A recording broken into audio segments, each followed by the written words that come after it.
Okay, so the focus of this is called being a savvy shopper, avoiding refined foods and ingredients.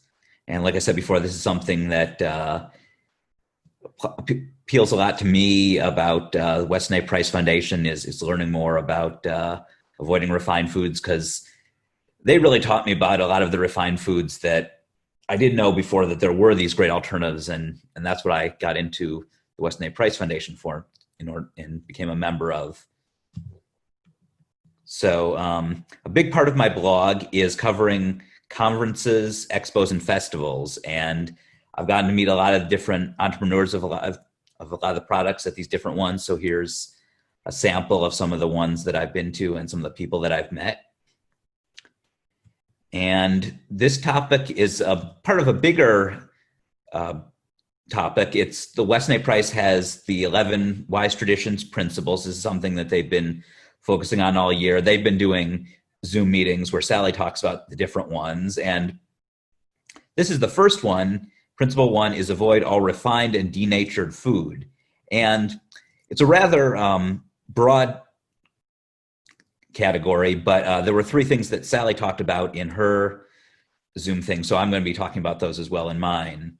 And it kind of goes, I think, to a greater part of what Weston Price focuses on, which is the Yes You Can campaign. And they had a thing of, it was 12 different Yes You Can cards that they handed out at the Wise Traditions Conference in 2018. These are the four that I think appeal to them. These are different things that we often think of as denatured foods, but you can have all of them. So they were, yes, you can eat animal fats. Yes, you can enjoy desserts. Yes, you can enjoy snacks. And yes, you can have sauces and gravy, which I think all amazing, great to know. I think that we don't have to give up any of these. So I'll explain a little more about the parts of the principle one that I'm going to focus on here. And they are first, industrial fats and oils, two, sweeteners, and three, additives, mainly MSG. And I'm going to talk about which ones to avoid, and then we'll get into the alternatives that you can buy to them, what's best, the general types of all of these that are best, and specific products.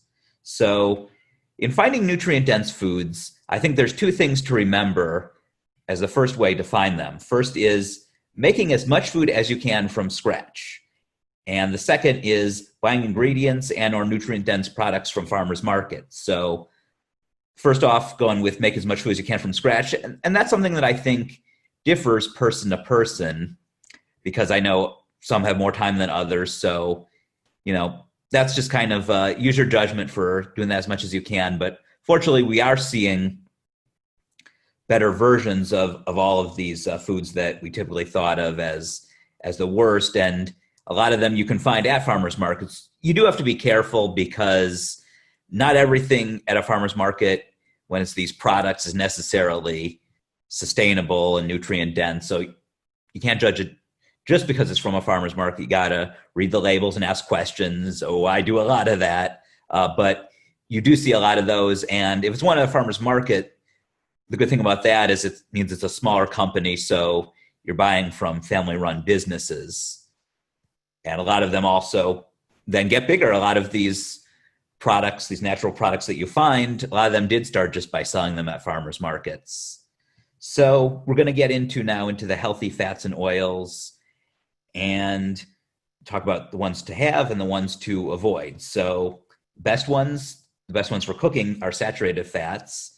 Those are butter, ghee, lard, tallow, chicken fat, duck fat, coconut oil, palm oil, and avocado oil. Lard is actually 60% monounsaturated fat, but that one can also be used for cooking. And then you have monounsaturated fats, and those are best for cold use and light cooking. That's olive, sesame, peanut, and nut oils. Olive oil should be first cold pressed and extra virgin. The best way to do that is choosing a local or single country of origin. If it has multiple countries, that's usually a sign that it's not first cold press. And the other issue with olive oil is there's been a whole scam going on where a lot of it's fake, and it's not all olive oil. It's actually olive and canola oil. So especially when they come from multiple countries, and it's a better sign if it's a single country of origin. But really the best is to buy local get the ones from your farmers markets that say that. So then after that, there's other monounsaturated fats. These are ones that you should never heat, and they must be truly cold pressed. And those are sunflower and safflower oil. In that form, they're okay. But yeah, when sunflower oil is heated, same with safflower oil, it's not that great. It's about as bad as the next ones I'm going to, which you should pretty much avoid. And those are polyunsaturated fats. Avoid these at all costs. That's canola, soybean, cottonseed, corn, grapeseed, and rice bran oil. So now I'll get into the fats that I recommend. A great company that has all of these fats is FatWorks. Here they have a different variety of from all kinds of animals. Another one is Epic. Of course, again, with these are ones that you can find in supermarkets, but you should always, when you see your ranchers where you buy your meat from farmers markets, a lot of times they also sell fats, or you could even learn how to make your own by rendering tallow and schmaltz. That's another way, but again, it depends on kind of what time you have. So these are ones in lieu of time of making your own. These are ones you can get, both great companies. Some others which have single types, don't have as much of a variety, but strongly recommend Thousand Hills, excellent company. They use 100% grass-fed beef, so they have a great tallow, and also Mary's free-range chicken. They make a duck fat. Another great type of fat to cook with is ghee, which is basically clarified butter. They remove the lactose and the casein, two of the things in butter, which are the hardest to digest. So there's a few good varieties. My favorite would be Pure Indian's Food. This was started by Sandeep Agarwal. He's a Weston A price chapter leader in New Jersey, and he comes from a family of generations of ghee making and got into Western Price specifically for himself when he noticed his son had chronic conditions, and by eating a nutrient-dense diet, he was able to help his son's ailments. So that's a great one. Pure Indian Foods. Also, Tin Star, they use 100% grass-fed dairy. Fourth and Heart, great one. Vital Farms, known for their eggs. They also have ghee they've had for a couple of years. And Organic Valley, which has a wide variety of organic products, especially in the animal products world. They also have a ghee. Again, also, this is something that you can make yourself by just taking some butter. A lot of these companies, even here, they started as homemakers. So it's something that can be done just like these people did. And now they're selling ghee nationally across supermarkets. Okay, so next part is better choices for sugar. This was from Kelly the Kitchen Cop. She's a blogger and former Weston A price chapter leader, and she has a great list of what she considers best to worst choices for natural sweeteners. So the first is no sugar or only small amounts of natural sweeteners. That's obviously the best, and I know a lot of people, they feel that they've given up sugars and they feel great doing that. I think that's certainly admirable to do. I also think, though, having some natural sweeteners every now and then isn't bad, because I know that for a lot of people, they still want to have their sweets. And as we talked about earlier, Weston Price says, yes, you can have your dessert. So that's what leads me to the next best option, which is these. It's raw honey, whole cane sugar, coconut sugar, maple syrup, maple sugar, date sugar, molasses, monk fruit extract, and stevia. And I know that last one is one that a lot of people have questions about, is stevia actually good? I mean, one issue is I know for some people it's just too sweet. You use a smaller amount than others, yet for some, even that small amount is too sweet. The other is that a lot of reasons why stevia is thought to be not that great is because a lot of products you see on the market that say stevia, it's not just stevia. They often add in other things. The big thing that a lot of times is mixed with them are these sugar alcohols, which we'll get into in a little while as ones that you shouldn't have. So when choosing stevia, you do have to be careful. It's very much about reading the labels and look for ones pretty much that come from the stevia leaves. They're pure stevia leaves and nothing more. If they have ingredients added, probably not ones you want. But overall, stevia, along with the others, these are the least refined, the most natural, and contain the most nutrients.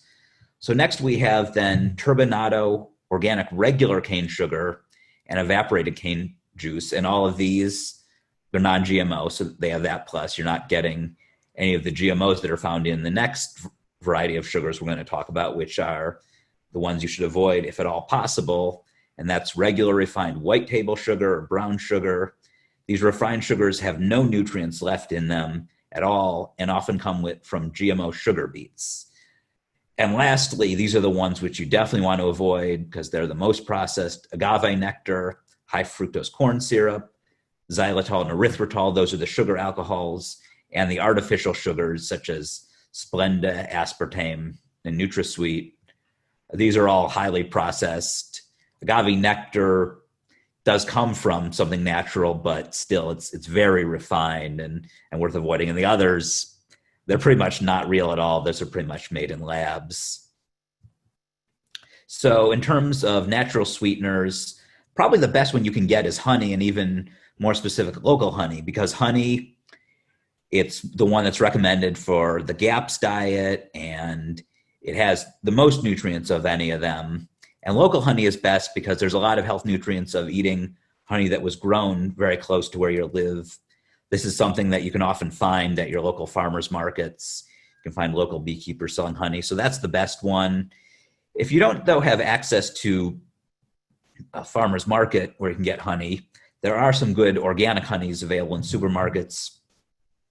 These are the few ones that I like. These are all organic: Bee Harmony, Bloom, Glory Bee, and Madhava. There are also some brands that make a whole variety of natural sweeteners, the different ones we talked about, which are basically the best after no sugar. So one is Wholesome Sweeteners. They've got a honey, they have a coconut sugar, they have Sucanat, which you may have heard of. That's their brand of whole cane sugar. And they also have a molasses. Heavenly Organics is another company. They make raw honey, and they also make a whole cane sugar similar to Sucanat. We'll go on to the next one, which is MSG. And first off, bring up, because I'm sure with the other ones, I think we pretty much know, especially from Weston Price, dangers of the polyunsaturated oils and sweeteners. I mean, I think pretty much everyone has heard why sugar's bad. So with MSG, I want to get into the specific things that's been linked to. So it's been linked to obesity, metabolic disorders, neurotoxic effects, and effects on the reproductive system, to name a few. I mean, there's been other things that's been cited too, but I want to focus on these. And, this is one that it has a lot of debate. People try to say, oh, MSG is safe, but this is actually an article I found. It was with the National Institute of Health, and this was a study they did, and they found all these things in it. So I definitely don't think it's safe. I think there is a lot of evidence to show that long term it's not good. I think assuming that MSG is safe is the same thing as when we once assumed that smoking cigarettes was safe. So the other thing about MSG is it is one which I think is hard to avoid. We don't know as much of where it's found, versus I think it's pretty clear a lot of times where sugars and oils are found. So these are some things that MSG is found in: fast food, chips and snack food, seasoning blends, frozen meals, soups, processed meats, condiments, and instant noodles. And a thing about all of these is that there are now pretty much alternatives to every one. And a lot of it is very new, a lot of these companies providing alternatives. When I started doing my blog about 10 years ago, a lot of these alternatives were not around. These are new companies that have started that I've discovered at food festivals. So, if I were speaking about this 10 years ago, I would not have as much to give you as far as alternatives for these, but they have them for pretty much all of them. The only one that I haven't seen for is, well, a couple of them actually I haven't seen for, and fast food kind of, I'll get into specifics of how you can find better stuff eating out. It may not be so much fast food, but there is some stuff if you don't want to prepare your meals, kind of fast casual perhaps. Seasoning blends I haven't seen too much of, but you do have spices, and if you have spices that are made from just the ingredients and nothing else, you can basically just mix up spices. I do a lot of that, and I think it's kind of fun actually mixing spices together. The other one is, I don't really know about a substitute for instant noodles. You pretty much have to, I think, make ramen noodles yourself. And really with all of these also, you can make yourself. But again, it comes to the thing of time. And so for some people that have time, I'm glad that we do have these alternatives.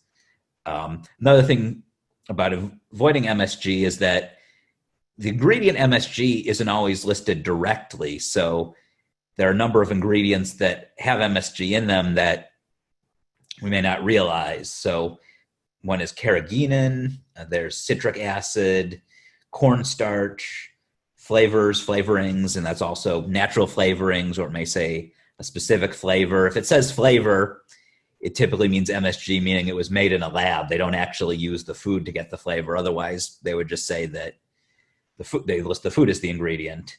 Malt extract, maltodextrin, powdered milk, soy protein, whey protein, and yeast extract.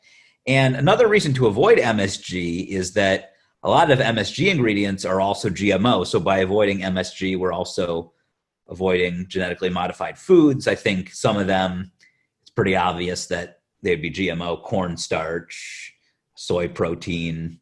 I think that's given, as we know that corn and soy are often GMO, but even things such as maltodextrin, that typically comes from corn, and even citric acid, it doesn't typically come from citrus fruits. They actually use a GM corn for that. And even organic ingredients of these, because I have seen a lot of products that are 100% certified organic, so they say citric acid in it, but my understanding with that is that while organic products can't contain directly MSG, they can contain in them products that have MSG. So my understanding is that, say, if it says cornstarch or citric acid on an organic product, it still has MSG. So first we go to alternatives to fast food. So there's a program that I want to push that the Weston Price has started called 12 Spoons. And this is a thing which, if you're a member of the Weston A. Price Foundation, you can go on their site, you register for it, and you review these restaurants. This is a thing that they've been really trying to push. I know the goal at the beginning of this year was to really increase exponentially the number of restaurants they have reviewed on it. Obviously, with the pandemic, it's a little harder to reach that goal, although a lot of these restaurants, they do have takeout and delivery, so you can still review a restaurant like that. And so basically, each spoon is a different criteria for it. So like they have one for using good oils, one for using pastured meats, and then there is one for not using any MSG. So the 12 Spoons program, I think, is the best guide for that. I don't know that you'll find too many true fast food places on it, but there is fast casual, so something at least, or at least just the idea of if you are looking at eating out every once in a while, the 12 Spoons is making it so we now know places where we can do that. So that was what they have for fast food. Then for chips and snack food, there are a lot of ones, and yeah, these are all pretty much recent, except for one. I know the company's been around, although I think even their version of what is something that we as Weston Price Foundation and I as the appropriate omnivore approve of, I think is pretty recent. So first there's Jackson's Honest. This is one I love. Megan Reamer, she is a Weston Price member. She discovered Weston A. Price Foundation and read Nourishing Traditions when her son had a rare autoimmune disease. And by learning about Weston Price and cooking nutrient-dense foods, this was something that was able to help, although not cure, her son's condition. And she's since raised, she has had 3 other kids that she's raised all on the Weston Price diet. So she then wanted to pay it forward by providing us with her lovely potato chips. They have a lot of different varieties. This one here, they have purple heirloom. They have all kinds of flavors. So that's a great one. Another one is Siete. They make chips that are grain-free. And so they use a cassava flour, and then they're cooked in an avocado oil. And then there's 4505 who make pork rinds. They cook them in a lard and then fry them. And this is something which, I mean, personally, pork rinds are something I always just thought were really gross and never wanted to eat. in addition to that, being Jewish, just although we didn't keep kosher, we also didn't go out of way to eat a lot of pork products, especially something as rare, as crazy as pork rinds. So I always just thought they were gross. I saw them at a convention, and I'm like, well, they're using humanely raised pigs.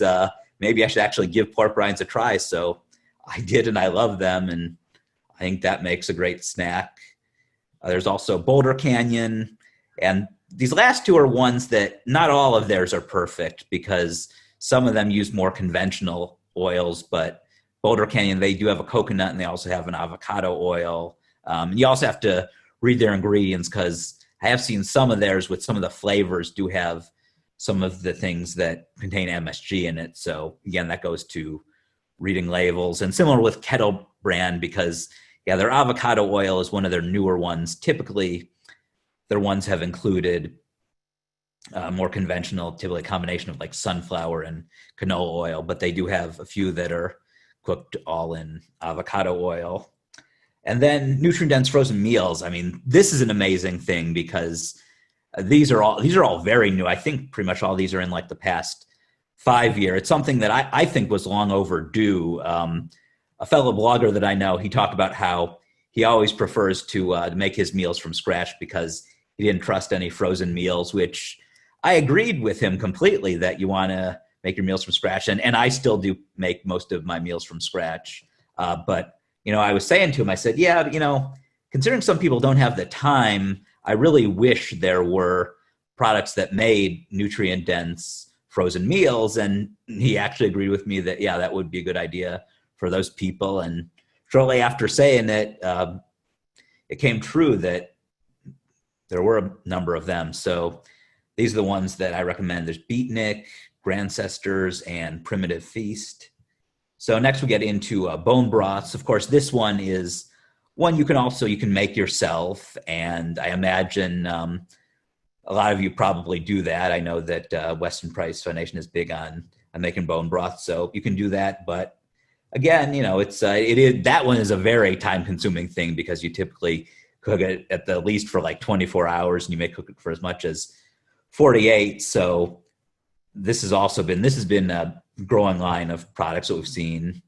And these are ones which, because as we talked about, soups often contain MSG. So there's two things you can do. One is you can buy one of these bone broths as a base for your soup and then use your ingredients you get at the farmer's market to make the soups.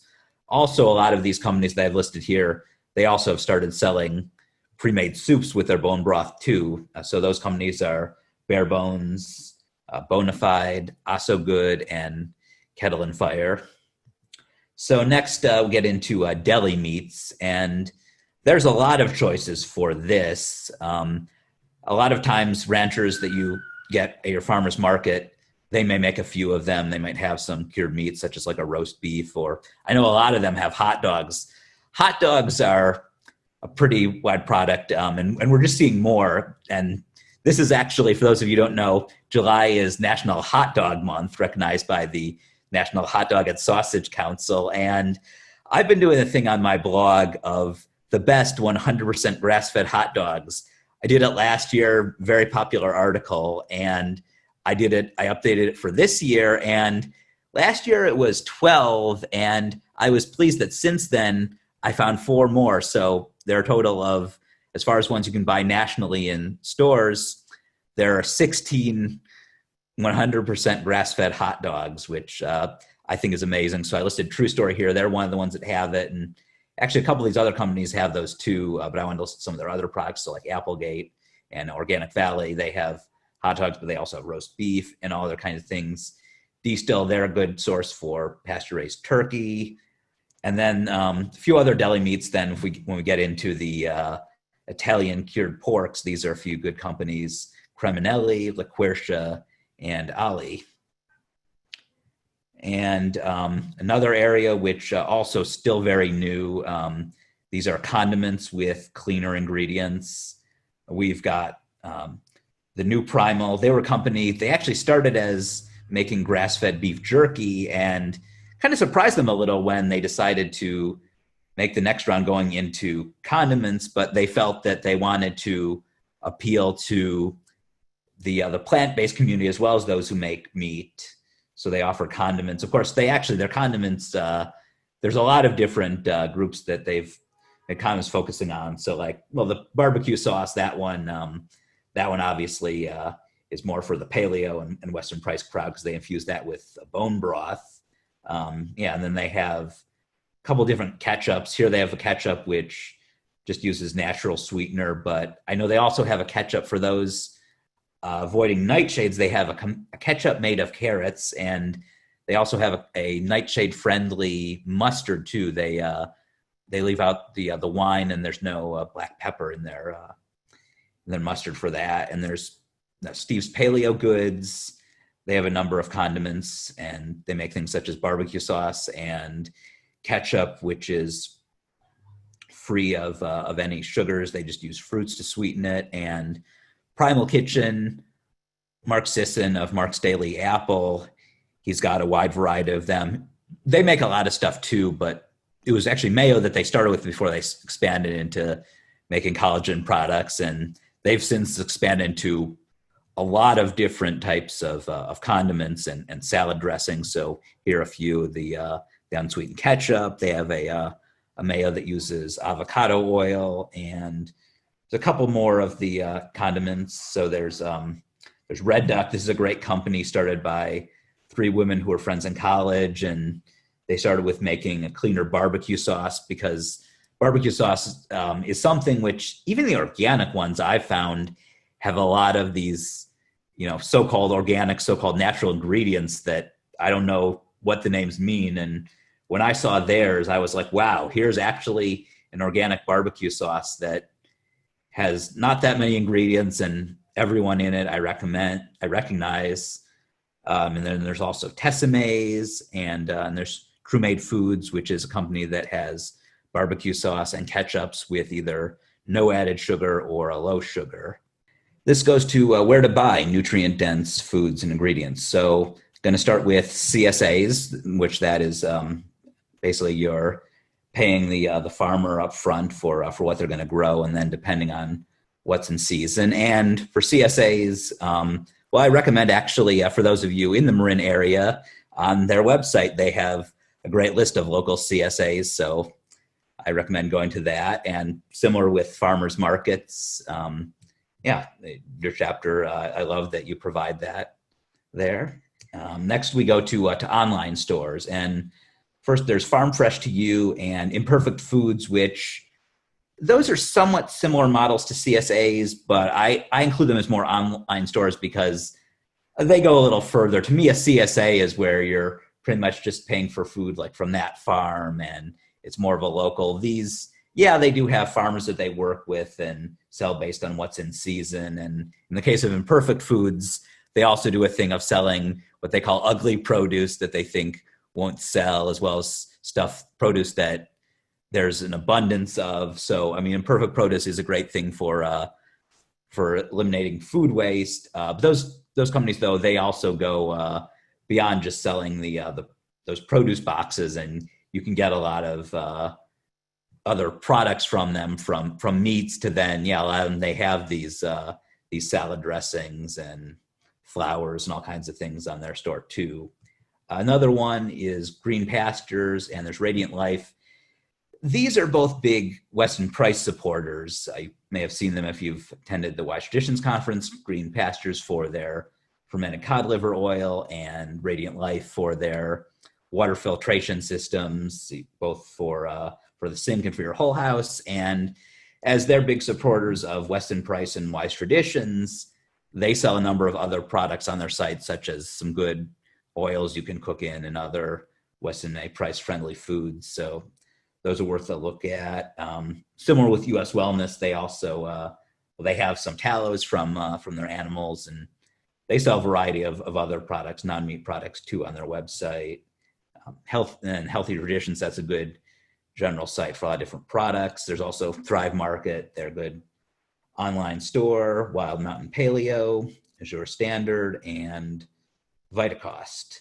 And then, as I've been putting some emphasis on making food yourself, these are some blogs I recommend. They have good real food recipes that are along the guidelines of wise traditions. There's Food Renegade, Grass-Fed Girl, Holistic Squid, Homemade Mommy, Kelly the Kitchen Cop, Mommy Potamus, Nourish Kitchen, Our Nourishing Roots, Real Food Forager, Revive Kitchen, and The Wellness Mama. And then if you want just some more guides of where to find nutrient-dense foods, continue where I left off. Well, first, like I talked about earlier, there's the Weston A Price Foundation shopping guide, or you can go online and use the smartphone app. And this is something actually that helped me get more into Weston A Price after first discovering them. I went and ordered their shopping guide. It's only, I think, about $1 or $2. So I was, but what I learned from it is invaluable, because I learned about a lot of products that I recommend to this day, and something that they update every year. And like I talked about how a lot of these things are very new. Yeah, their shopping guide has expanded a lot. I think when it first started, it was maybe like 10 pages or something. And now it's, I know it's like 50 pages or maybe more than that. So that's a good one. And they also have, if you prefer to use your phone or tablet, they've got an app, and I think it's about a $5 annual subscription. And that also gives a thing of you can find stuff near you with the phone capabilities. And then there's my appropriateomnivore.com blog, because a lot of my focus is on products, and I do a lot of things listing the best products of certain things. A lot of stuff that I've talked about tonight, like I said, I have my best hot dogs, and I did for the summer also best condiments with clean ingredients. I recently just published best truly fermented pickles. So all kinds of articles on my blog about the best products. So I recommend taking a look at that. And there's more to come with that, as I've just started doing that angle of the blog a couple of years ago. So this is going to be the focus on that. And there'll be a lot more articles. There's many more topics to cover with that. There's also the non-GMO shopping guide. That'll give you a list to any product to assure you that they use non-GMO ingredients. Better World shopping guide. That's a shopping guide that focuses mainly on the business practices of the companies. But I do find that it is often related that the big ag companies using conventional methods, conventional ingredients often are also the ones with the worst business practices. And you find that it's the organic companies that have the best practices. So I think that's a shopping guide, a good thing to go by. And I feel a lot of people here also, they are concerned about what companies have good business practices. And so then there's Eat Wild, and that's a website to get sources of livestock, of local ranchers that you can buy from. There's Local Harvest, which is basically like Eat Wild, but that's for produce. Cornucopia, Mark Castell, he is a honorary Weston A Price Foundation board member, and he has this watchdog organization called Cornucopia, where he vets all kinds of things from organic chicken, organic eggs, organic dairy, a few others. And he has this whole rating system he does where he looks at all kinds of practices as far as what they're fed and how the animals are treated, their outdoor conditions. So that's another good source.